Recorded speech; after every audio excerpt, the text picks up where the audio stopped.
Hi guys, welcome back to the channel and another episode of the Toyota GT86 build, and today we're going to be talking suspension. So I've obviously got a set of MCA suspension in front of me, which I'll talk about a little bit more and the reasons why, and a little bit about the spec of these coilovers. So previously in the 180SX I've got BCBR racing coilovers, which is just the entry level, and for the initial setup of the car and first drift car setup, they worked quite well, and towards up till now I can work with the adjustability of them and know the coilover inside and out. Going to the 86, I decided to change path for a couple of reasons. One, not that I needed the support back then, but I wanted to back local products and get a main line to the support when I do have some questions for the guys at MCA. Who are very easy to deal with, especially when I purchased these, and the questions that were going back and forth in emails just to work out the best spec for my driving in the car and where I'm going to be driving. An Australian company based up in Queensland who make all the coilovers in-house. Pretty excited to get these on the car and try them out. I have heard a lot of good things about them. Mainly these coilovers here are the MCA Red Race Series, and they've got custom valving and bodying to suit drifting specifically, and the tracks that I mentioned to the guys that I'll be driving, mainly around Australia, but we have also decided on a spring rate as well, specifically for this car and drifting. And what helps is the guys have a Toyota 86 MCA dedicated time attack car, so they know the chassis quite well and set up coilovers for the 86 before. So another reason, but the adjustability of them is quite easy from going to a new chassis. The BCs have 30 clicks for dampening and rebound all in one, and the equivalent BC in these has a separate high speed, low speed rebound and dampening adjustments. Now, going to a new chassis, I didn't want to be so finicky with the suspension setup because I don't know the chassis just yet. So these red race series MCAs have only the dampening rebound all in one setting, and there's only 8 clicks. So you will definitely notice every click that is made, whereas with the BC you'd have to say do 5 clicks before you'd notice a change, which that's for me that I notice. So more the ease of setting these coilovers up in a new chassis for me. So it's not one less thing to not think about, but it's slightly easier when starting with a new chassis, and down the track we can fine tune it and maybe go down that path. But the coilovers have got a 12k front spring, 12 kilo front spring, and I think it's a 9 kilo rear spring, which is kind of similar to the 180, but MCA did also recommend that for this car, especially because I'm putting a 2JZ in it. It's quite heavy at the front, so you want a stiffer coilover in the car. So with that saying though, I can change the spring rate quite easily and quite cost effectively. So the springs are only $50 each. So once I do have the car up and running and do want to change it, they're very affordable springs that can easily be changed by anyone, which I've done before on the BCs when I originally got them. So I'd imagine it's a similar setup, but I know the way you adjust this coilover, the MCAs, especially the ride height, is quite different, which we'll get into. So other than that, I'll open up the coilovers and show you some of the other reasons why I went with them. I did have a sneak peek prior. I've had these sitting around for a bit, which you might have seen in some of the other videos in the background, but we'll get these out.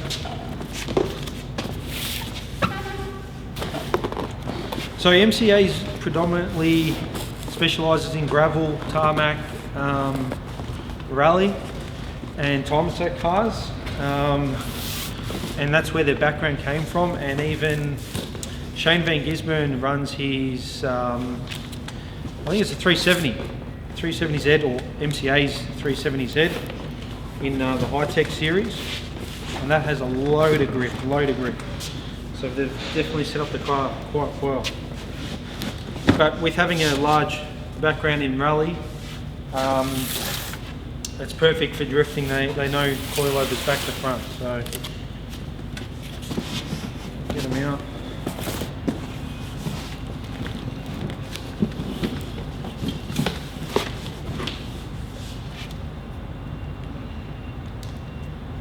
Oh, my mistake, sorry. I got 14k front and 10k rear. So they've even set up a chart. They give you instructions how to adjust the coilover exactly, because like I said, it's different to any other coilover. Whereas previously you adjust the height from the bottom ring, but on the MCA it's from the actual top ring where the spring seat is. And yeah, so they've given me suggested ride height as well, from the centre of the wheel to the guard. They've given me a measurement here, as well as the front clicks, which is what is being set up for the car. So that's pretty handy to have.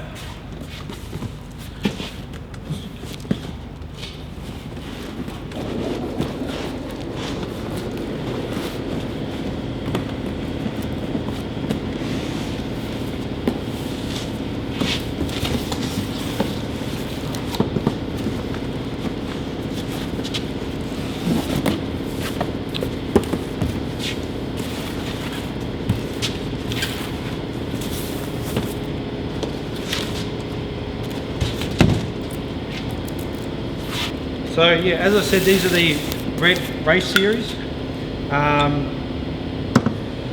Now, bolts come provided, as well as these camber adjustment washers, which we can set up once we're in the car to dial in the wheel alignment.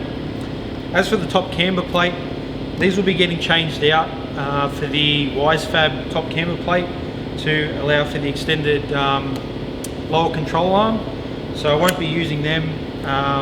So I'll have to unbolt these and take this top camber plate off to suit the WiseFab. So other than that, initial overview of the coilovers.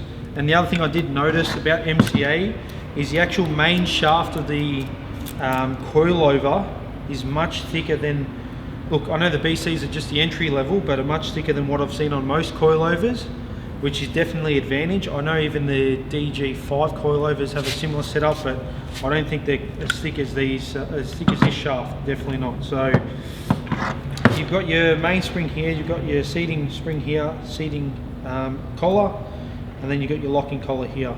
So it does have all the brackets to mount the factory brake lines and wheel speed sensors, but we won't be using them. But other than that, a really nice unit. Here we have the bump stop.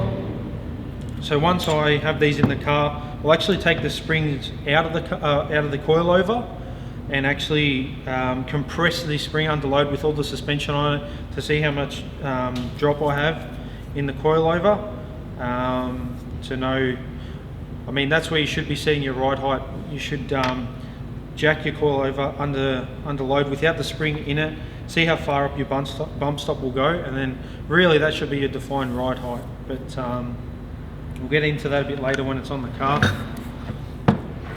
But that's the first front one. So another nice thing about these collars here, so they don't come loose, they actually provide you with a little Allen key which has a grub screw in the collar here. So as I said, the MCA coilovers, this is your height adjusting tool to obviously adjust your ride height. So we have that here. And just lastly, up the top here is the dampening adjustment, which can be made. So as I said, there's 8 clicks here, which you can hear. So less involved for the meantime for a new chassis.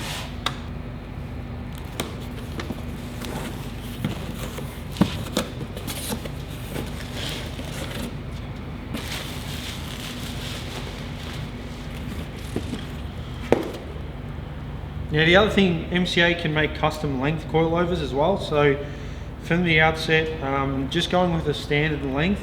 But yeah, for the moment, same kind of thing. The actual main shaft of the coilover is quite thicker than others that I've seen. You've got your top dampening and rebound adjuster up here, again 8 clicks. And then this is your top plate. Now these won't get changed out, they stay the same. And again, same thing, this is your height adjusting ring. And there's a little grub screw in there so it doesn't come loose even though it's locked. So that's why you don't see a second ring where some other coilovers have. Other than that, it's a nice bit of gear. It's all billet aluminium. You can option out to go to like a full black series, so all these collars or the red anodized bits are black, but I quite like the red accent in the coilovers.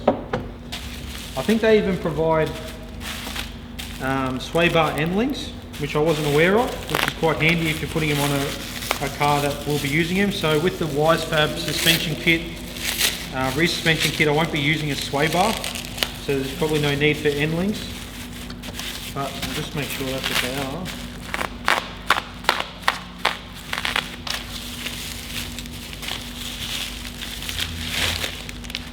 There you go. So they do provide, which yeah, again, I wasn't aware of, but they do provide you with a sway bar end link here, an extended one.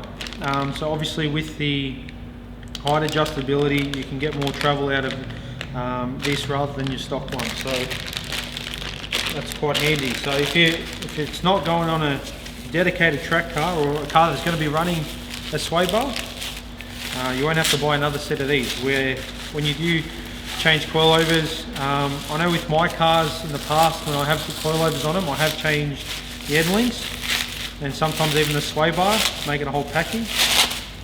But yeah, it won't be needed for this car. So yeah, other than that, I'm pretty keen to get these on the car and know more about them and learn more about the actual coilover setup, because it's different to others, as I mentioned.